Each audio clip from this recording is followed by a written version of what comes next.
Welcome to the amazing world.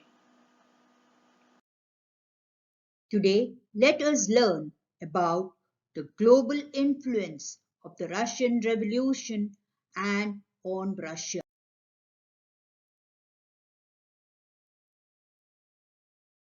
The global influence was that the idea of the worker state inspired socialist parties in Europe and around the world.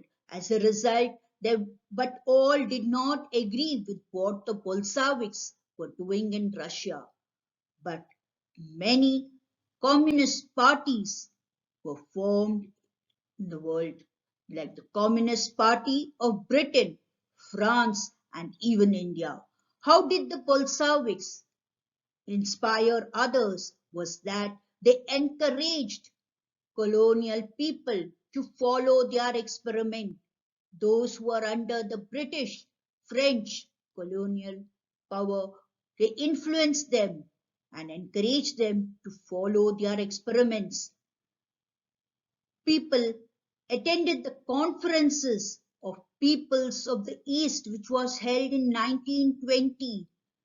These were attended by many Indians. They also formed the continuum of an international union of the pro-Bolshevik socialist parties.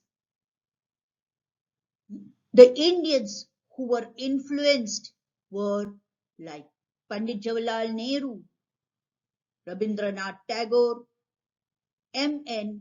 Roy, who became the pioneer of the Communist Party in India.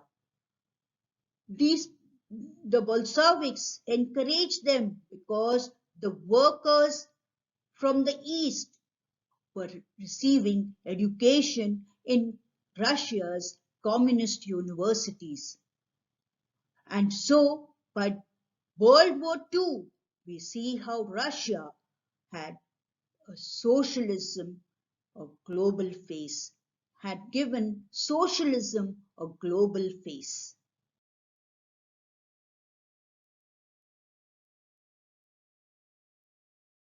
What was the influence that was seen in Russia was that by 1950, we see that within the country, the style of government was not in keeping with the ideals of the Russian Revolution.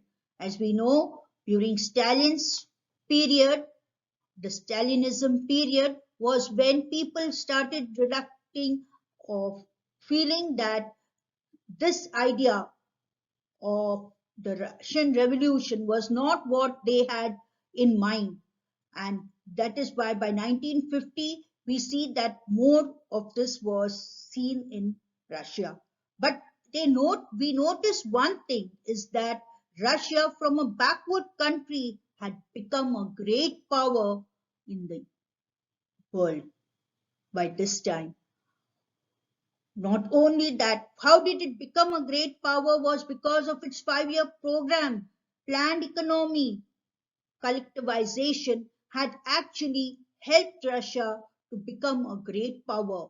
Industries had developed, agriculture had developed, and they were able to feed all people.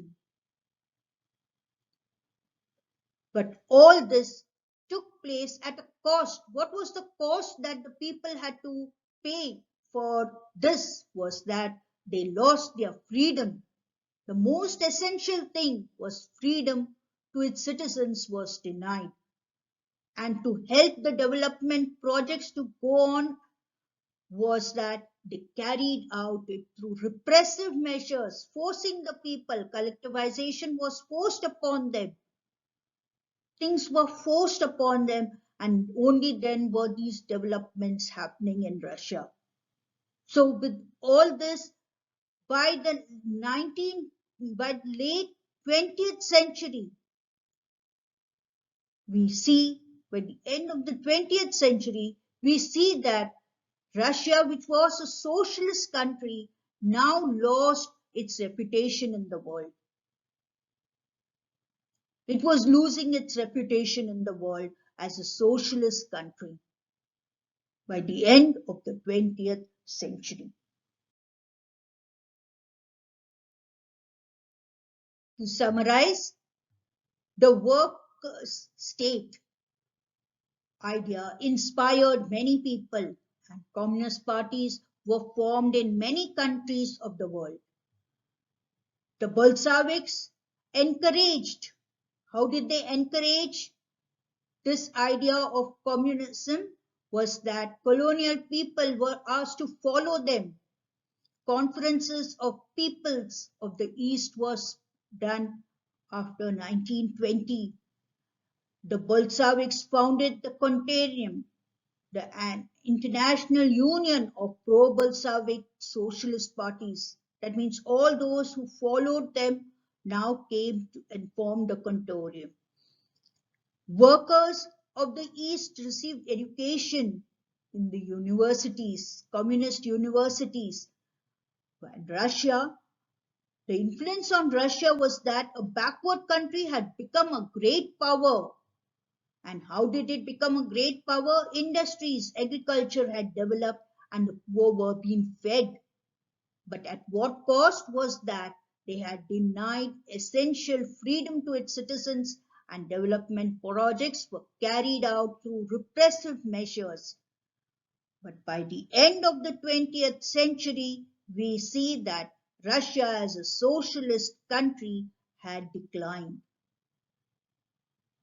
on international reputation. Thank you and see you in the next video.